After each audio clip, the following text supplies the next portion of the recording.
आज इस पहली कैबिनेट के बाद में मैं आप सबका स्वागत करता हूं। विलंब से बात आई, इसकी मैं क्षमा चाहता हूं। 2-3-4 बड़े, वैसे तो हमने काफ़ी निर्णय किए हैं इस कैबिनेट की बैठक में, जिसके माध्यम से दूरदृष्टि से, दूरगामी दृष्टि से स्टेट के वो बड़े सबके लिए हित में भी रहेंगे। कुछ उल्लास के और अच्छे भी निर्णय हुए हैं। जैसे फूड सेफ्टी नियम लागू होने के बाद खुले में मांस या अंडे की दुकान चलाना, ये भारत सरकार ने भी इसमें दिशा निर्देश जारी किए हुए हैं। इस चीज़ को कड़ाई से लागू करने के लिए हमने कैबिनेट में इसके संबंध में तैयारी करने के लिए कहा है। और चूँकि इस दिशा में योग्य प्रकार से जन जागरण भी हो जाए और जिनको ये बिजनेस करना उनको उसके दायरे भी बता दिए जाए, कैसे करना है, क्या करना है, उनको भी इन सारी बातों के अवेयरनेस के साथ। लेकिन शासन के स्तर पर हमने निर्णय किया है कि ये चीज़ों को लेकर के जनता की सुरक्षा भी ज़रूरी है और जिनका व्यवसाय करना है या जिनको इसको खाद्य पदार्थ के उपयोग में लेना है तो वो उनकी जान भी जोखिम में नहीं डालें। एक निर्णय हमने किया है कि हर ज़िले के अंदर युवाओं के लिए एक एक्सीलेंस कॉलेज बनाया जाए, जो सभी प्रकार की नई शिक्षा नीति के माध्यम से सभी कोर्स की पढ़ाई वहाँ हो सके। लगभग 52 कॉलेजों का चयन हम कर रहे हैं। अगले सत्र से ये सभी कॉलेज चालू करेंगे, जिसमें सभी प्रकार के कोर्स, अगर वो डिग्री है तो पीजी होंगे, बस की व्यवस्था होगी और प्रधानमंत्री एक्सीलेंस कॉलेज के नाम से उनको जाना जाएगा।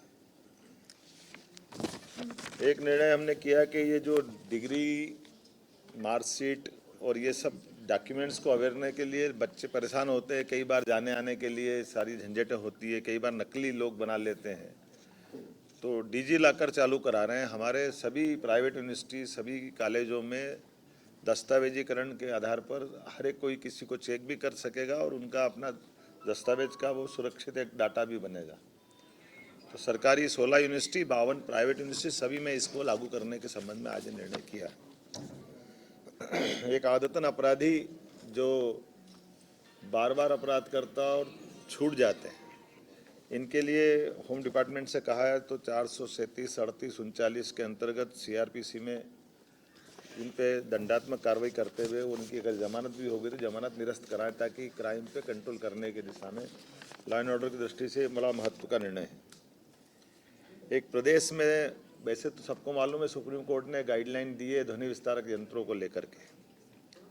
तो ध्वनि विस्तारक यंत्रों को तो अपनी तय समय सीमा के अंदर और जो उनकी मर्यादा उसमें उनको अपनी उपयोग करना चाहिए। उस नाते से हम कोशिश करेंगे कि ये, लेकिन कुछ कुछ जिलों में अलग अलग स्थिति भी है। तो एक यूनानिमस सैद्धांतिक रूप से तो हम सहमत हैं, लेकिन अगर ऐसा लगता है कि जहाँ कोई परमिशन की ज़रूरत पड़ेगी तो वो परमिशन पे हम जाएंगे। अदरवाइज बगैर परमिशन कोई चला, इसको हम पसंद नहीं करेंगे।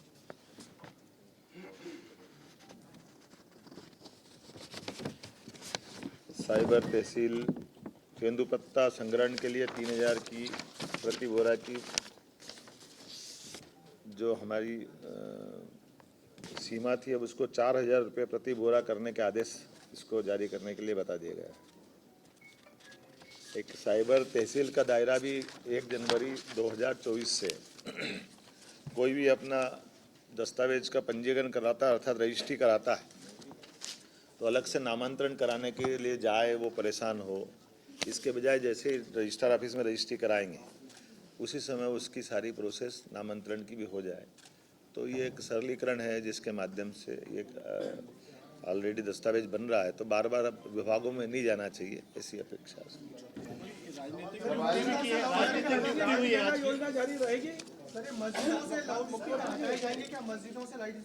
मैंने सभी धार्मिक स्थल की बात कही है। हमने कहा कि धार्मिक स्थल पे अगर कोई इस सीमा का उल्लंघन करेगा तो उसके लिए कार्रवाई करेंगे। अभी विषय तो हमारे बाकी है नहीं। हमने लगाया 15 दिन के अंदर इसमें रिपोर्ट मांगी है और इस पे एग्जीक्यूशन कर रहे हैं। आखिरी आपको जानकारी और देता हूँ, भगवान राम के मंदिर का गर्भगृह का प्रवेश का बड़ा कार्यक्रम 22 जनवरी का होने वाला है और हम सबका सौभाग्य है कि हम सब उसके साक्षी बन रहे हैं। लेकिन हम ये भी नहीं भूले कि जब राम मंदिर आंदोलन में कार सेवकों के ऊपर यूपी की बॉर्डर पे जो अत्याचार हुए थे, तो वो खराब दौर था, कठिन दौर था और उस कष्ट के समय के बात को तो अब याद करना भी कठिन है।